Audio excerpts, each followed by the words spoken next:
Hello, gorgeous girls and beautiful boys, men and women. Welcome back to my YouTube channel.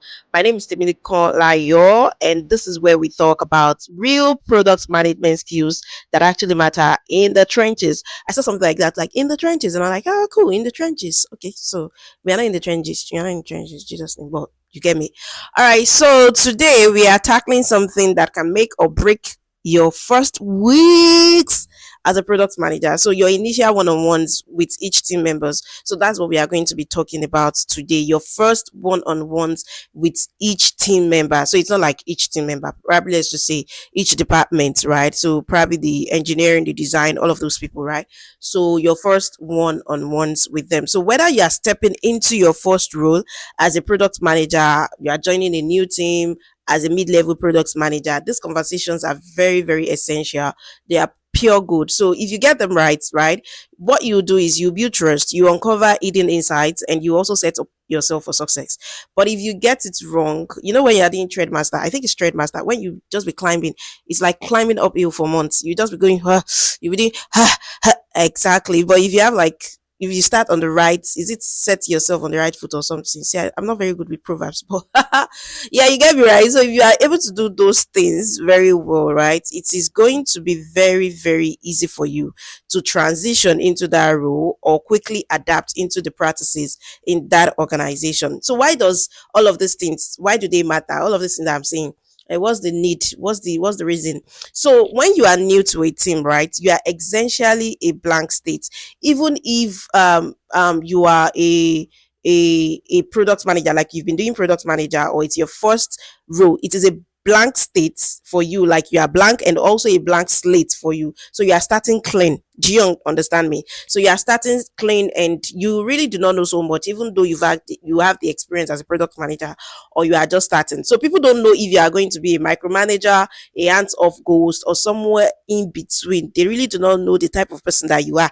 You've not shown them your true color. This is my real face, so you've not done that to them. So they don't know if you listen to their ideas or you are going to dismiss them. And honestly, you are probably a little skeptical. Even they are also skeptical, because let's face it, they've seen PMs come and go. Even you've worked with several teams, and sometimes you're like, is this how product management is in every organization? So everybody is actually very, very skeptical about the whole process. So these first conversations are your chance to, one, you need to build genuine human connection. You are not a robot, right? You are just a new product manager.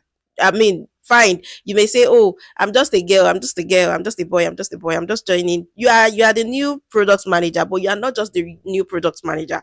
The product manager is your title, but after you remove that title, you are human, right? So you are a person and they are people, so you need to start there. The second thing is you need to understand the real state of things. What you read in documentation or heard in hand-off meetings, that's the official story. That's what they want you to know. That's what they want to that's what they want you to know. The real story, that is the technical debt everyone is frustrated about, the process that doesn't work, the customer pain point that keeps getting deprioritized, that comes from this conversation. So those are the real things you need to know. Now, the third thing is you need to establish your own operating style. I'm not saying you should now come like, is it Dracula or whatever they call it? You now say I'm the boss here. But you know what? Sometimes we have the way that we operate. And I am always saying something that when you join a new team, you need to know what they are doing there first, before you start introducing your own approaches to things. But establish your operating style. That is what you want to do next. You are showing them how you work. Oh, I do this. This is how I do it. And it's not because it is selfish. It is because you've seen it produce results. Do you understand? So you want to show them how you work, what you value, or what they can expect from you. So, and here's the thing, right? You only get one shot at the first impression. So let's make sure you nail it. So you are going to do all of this thing probably just once, except if there are like new departments that are coming in and you start all over again, starting to meet people, getting acquainted to your team members and all of that. So that's just it. Now, the second part of this video is the setup. What's the setup going to look like? Okay, you said we should do one-on-one. How are we going to do it? Are we going to go outside of the organization? How are we going to do it? So let's talk about logistics, because this matters more than you think. Now, the first thing is scheduling. You want to schedule, you want to block this out in your first 2 weeks. So let's say you resume you are resuming rather, probably let's say you are going to resume next week or first week of December. Now, the first 2 weeks in December, right? This is what you want to do. You want to block it out in your first week. In fact, you want to close it out before the end of the year so that you are starting afresh in the new year. So aim for 45 minutes to an hour each with each team, like probably engineering and design. Just do 45 to 1 hour with them. So I get that it is longer than your typical one-on-ones, right? But this is an investment, so you don't need to rush it. So you need to schedule them in a way that makes sense. You may not want to like group everybody together, bring everybody together. Maybe there's still going to be like that group section, but I feel like you should just do it differently, right? So if you got like a very small team of 5 people, you can probably just knock them all out in 1 week. But if it is a larger thing, right, you need to prioritize your direct report first, then engineers you work closely with, then designers, data analysts, and so on. So, do you remember what I said? You may not want to group everybody together, but if it's just like maybe everybody designers, this, you have like 5 people, you may want to do that one on one rather than doing departments. So, each person, if it's just a very small group, but if it is a larger group, you can bring everybody in that department together. So the next one is the setting. If you are remote, I mentioned this in my last video, the second 2 weeks ago, right? I said something that if you are a remote worker, your organization it is remote. What I would suggest is it's just a suggestion. Put your video on for the first week. I think when you are meeting with every one of them, just put your they don't need to do it, but for you, you should put your let them see that you're not a masquerade. Put your video on. You put on your video, but you keep it casual. It is not an interview, so you don't need to be in like full presentation mode. If you are in office, this is actually something that I would suggest also.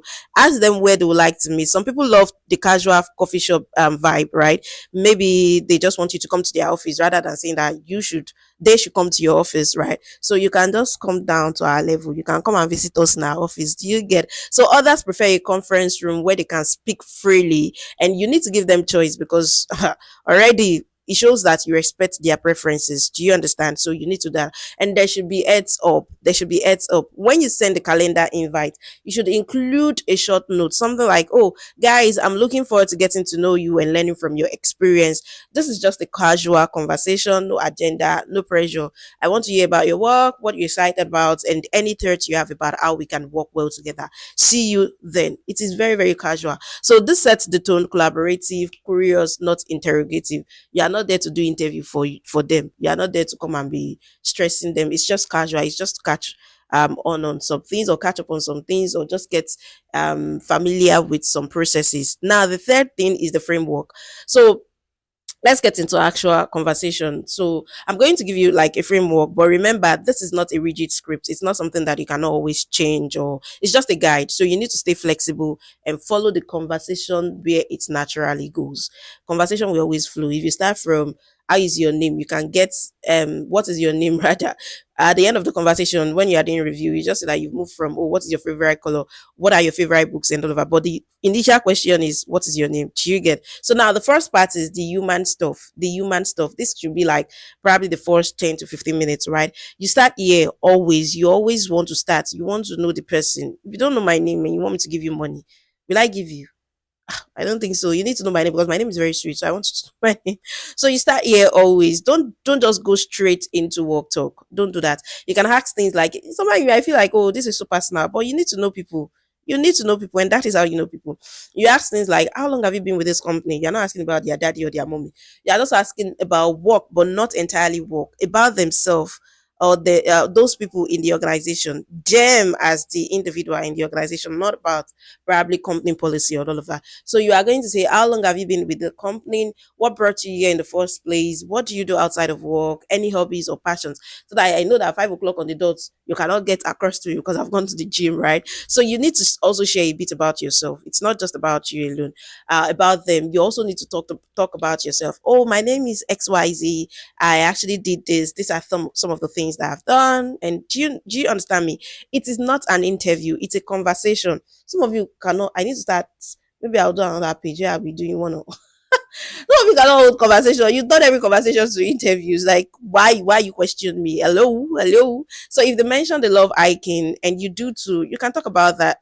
Just build rapport, right? So you watch for energy shifts. If you are talking too much and they are like you need to like pick it up again. So if someone lights up talking about a particular topic, right, lean into it. That is their area of concentration or where they find that's where their strength lies, right? So you can lean into it. This moment shows you what motivates them. Do you understand? So it just builds like that relationship. Now the second part is their role and work. That's the next one. So this one can be like 15 to 20 minutes, right? The next 15 to 20 minutes. Now you need to transition into work. Thank you for knowing about me. Let's get straight into the business of the day. So you keep it about them. You know, I said it earlier. Yes, the organization is there, but you need to keep it about them, not about what you need from them. So great questions to ask are: walk me through what a typical week looks like for you. Let them see it. You know, I will also say my own too, right? What projects are you working on right now? What's exciting about them? Let them mention those things to you. What is something you've built recently that you are really proud of? Does it look like interview questions? No, it doesn't. It looks like you want to get them talking. So this one is good. If you could wave a magic wand and change one thing about how we work, what would it be? Oh, people always have things to say. In fact, there are some people that they have things to say, but they want to know you maybe after like 2 months before they start talking to you. But at least you set the tone straight. You know you set the tone right. You know what you need from them. You want them to see you as somebody that is approachable. So, and here is a question that separates the good PM from the great ones. What's something you wish previous product manager understood better about your role?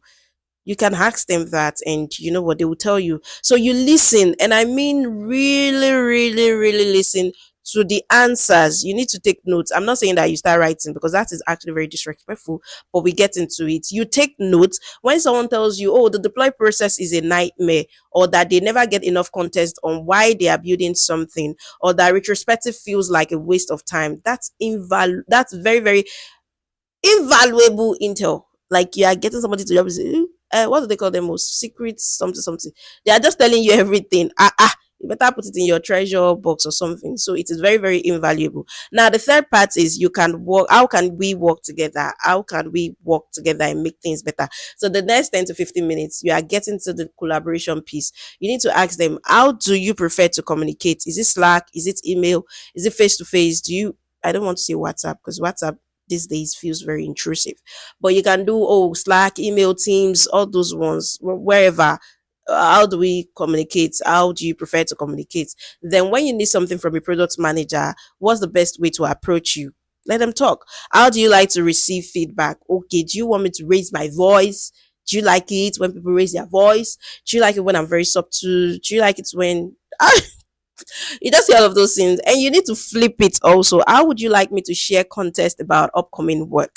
Super detailed docs? Do you want quick loom videos, synchronous discussions? What are the approaches that you prefer? What do you want me to do? So here is one that shows maturity. What is something I should know about working with you that might not be obvious? You want to know this thing. You want them to see that even though you don't care, because some of you don't care, some of you just want to do it because that is the work. It's not like you deeply care about them, but at least act it. Some people will say they need time to think through problems alone before discussing. Others thrive on real-time collaboration.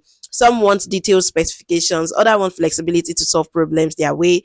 There is no right answer, but knowing their preferences is everything. There is no, if you say, this person, they say things better than this person. Are you serious? So there are no right answers, right?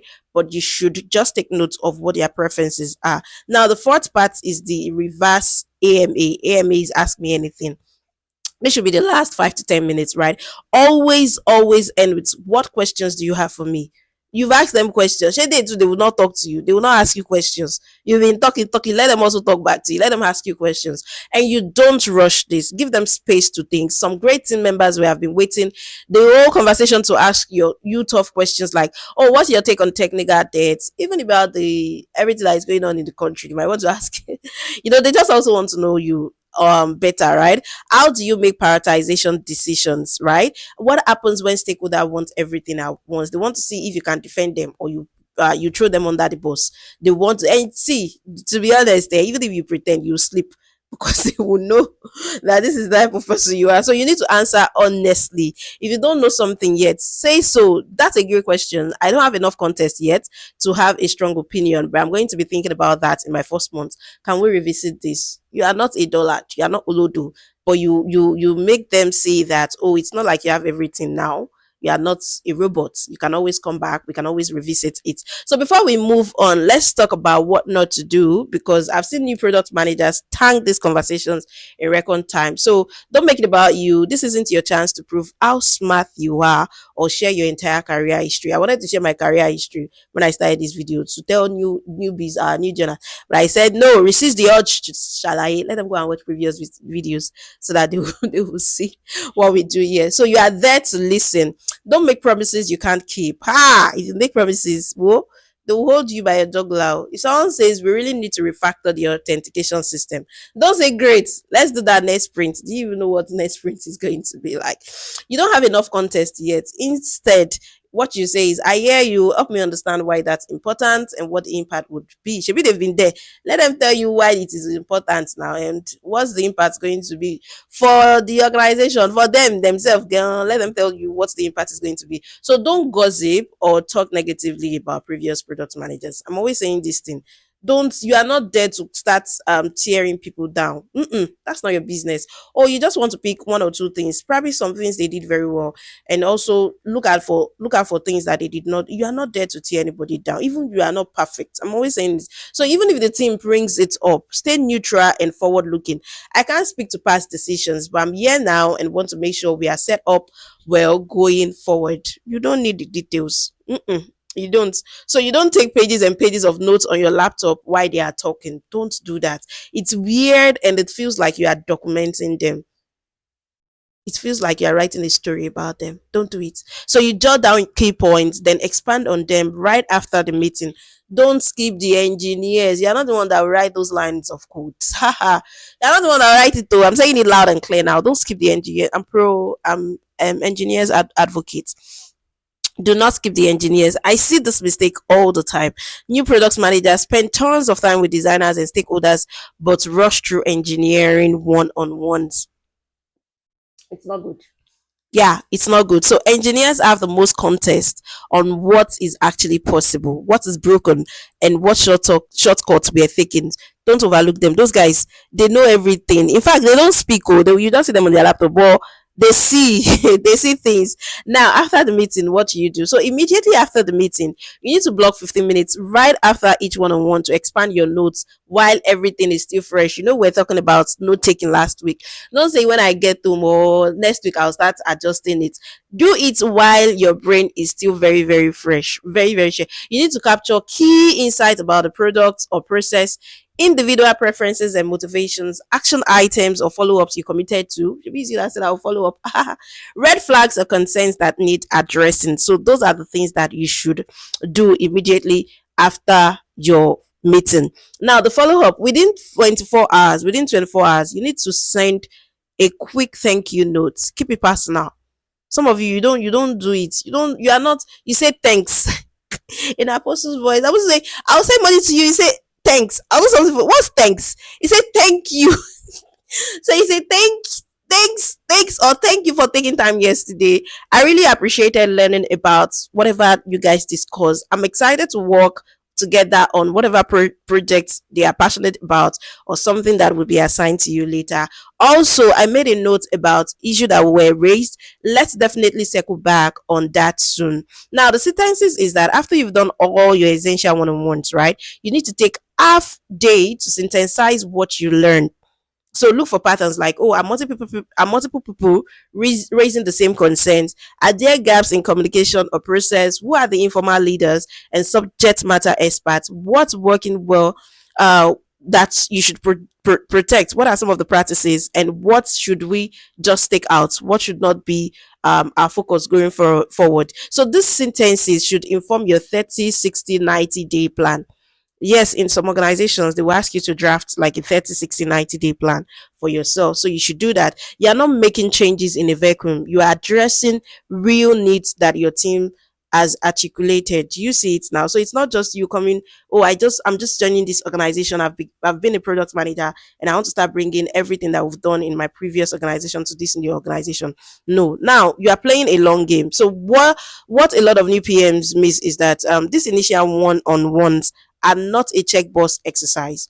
You are not trying to see the best of the best. No, you're not doing that. You're just trying to know people. They are foundation of ongoing relationships. So you should schedule regular one-on-ones after this initial one-on-one that you've done, right? You should set up recurring one-on-ones, probably every quarter. It's not retrospective now. You just want to like get to know your team members. So for direct reports, you can do weekly or bi-weekly or quarterly. For other team members you work closely with, you can do monthly.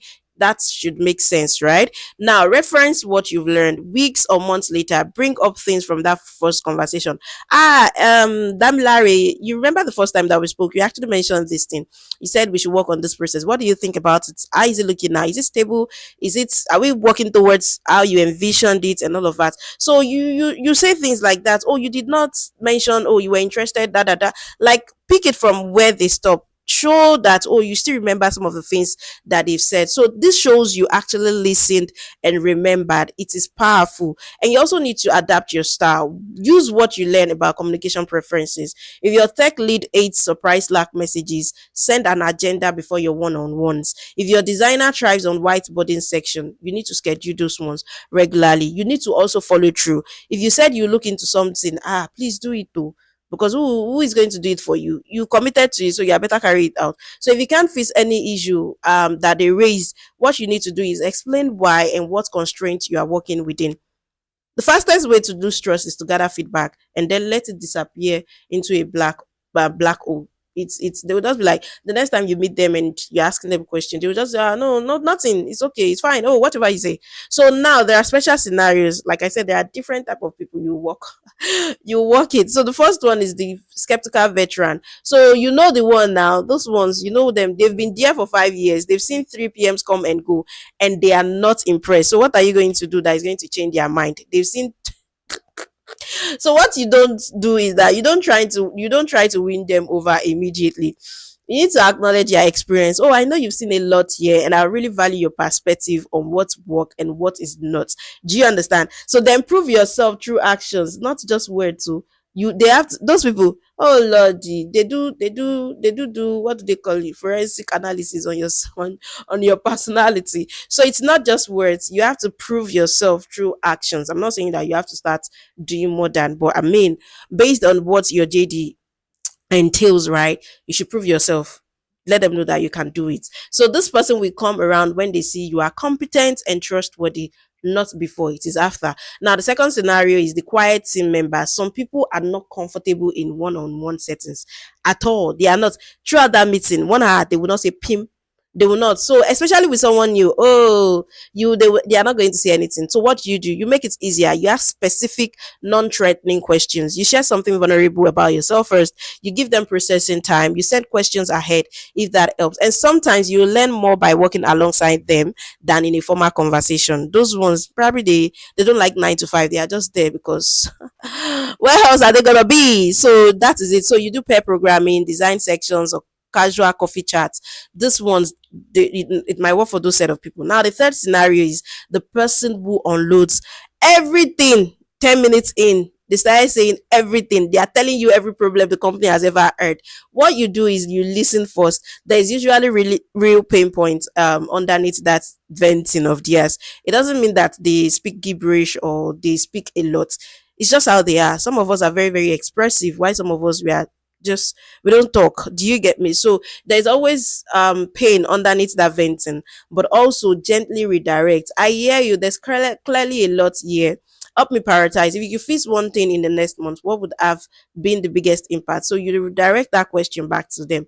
So that at least if you can give me problem, you should be able to say that you should have been thinking about the solution. Probably you are not able to change those things, but you should have come up with some solution. Let's rub minds together. Now the fourth one is you are replacing a beloved product manager. This one is so tough. Oh. If they are beloved product manager, I do take them out. If you are replacing that person, you will do work. It is so tough. But people might compare you constantly to that person, right? You need to acknowledge it directly. I know this person was great and did a lot for this team. I'm not trying to be them. I'm bringing my own strength. I hope over time you'll see the value in my approach too. It's not competition. So then deliver results. That's ultimately what matters. You see all those you are saying that they should like you. Better deliver results.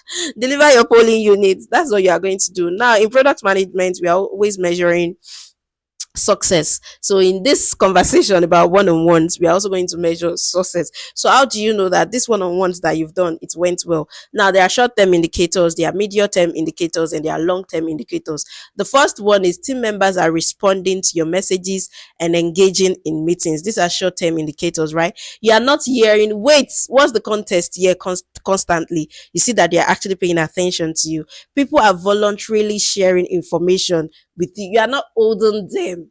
You are not. They are just speaking. Hiya. So you feel like you have a basic map of the team dynamics. You know people. You understand how they work. You understand everyone. You know that this person, you should hear their voice before you even turn back. You know the person that is speaking, right? Now, what are the medium term indicators? Team members are coming to you proactively with ideas or concerns. You can predict how different people will react to decisions. You are invited into conversations and design discussions organically. People are comfortable disagreeing with you respectfully. See, you see this part, and bringing you into conversations is not because you are the product manager. Sometimes they feel like you have better understanding or you can coordinate things better. And they feel like, oh, this person is actually very, very important, or it is important for this person to be on this call. Sometimes if you see PMs that they don't like, they won't even involve you. It's when they are done with that meeting that they will come back to give. In fact, they may not even, they will just go and do things because they feel like this product manager, she know to sabi, you know to know, understand. Do you understand? Now, the long term indicators are team members tell you they feel heard and supported. Like you guys are a family. Retention stays stable or improves. You even see it in their work. You will see it. The team is comfortable with transparent or direct communication. Like nobody is, they can tell you things. You can also provide feedback. You've built genuine relationship beyond just work transactions.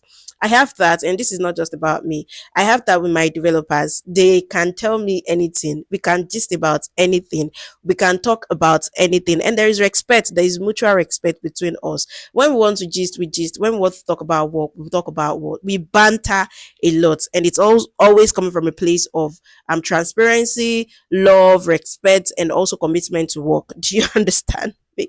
So let's wrap this up. Your first one-on-ones with each team members are one of the highest leverage activities you do as a new product manager. You are gathering intelligence, you are building relationships, and you're also setting the tone for how you work together. In fact, I have people that they are no longer in my organization that I've worked with, and we still do like catch up. Sometimes they invite me out, like, guy, how far, let's step out. It's just that me, I don't like going out, but they don't hold it against me. I want to believe so.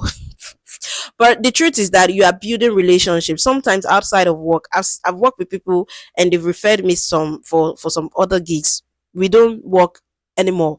We don't work together anymore, rather, but they still come around. So come in curious, not confident. You need to come in to listen, not to impress. Please. And you need to come in as a human being who genuinely want to understand and support the people you are working with. Remember, product management is a team sport. It is everybody. You are not the only one that will do it. So you are only good as your relationships with the people who actually build and ship the products.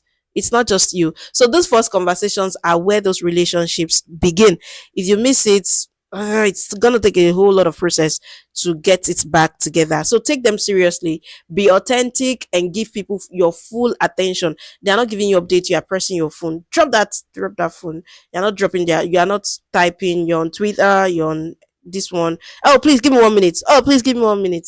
Me too. I'll step out for 1 minute now. So the investment will pay dividends for your entire time with the team, right? And before you go, I want to hear from you. What's one question you always ask in your first one-on-ones? You can drop it for me to see if I can pick from it. Do you understand? Or if you are newer, what are you nervous about? You can always drop a comment below and we are going to pick it up. So I read every single one and I always love to hear your perspective. So if you found this helpful, we've come to that part of the video. If you found this helpful, you know what to do. You know what to do. You know what? Smash! I didn't say that very well. Smash that like button. You need to smash the like button for more practical PM content. No fluff, just real content. And you also need to subscribe. You need to share this video. Drop a comment, like I said earlier. Share this video with your new product managers, friends, or communities, or whatever. Just share it. Bring more people. Bring more people. Let's talk better. Let's talk better. And let's gist. And I'll see you in my next video. Thank you for watching. Bye.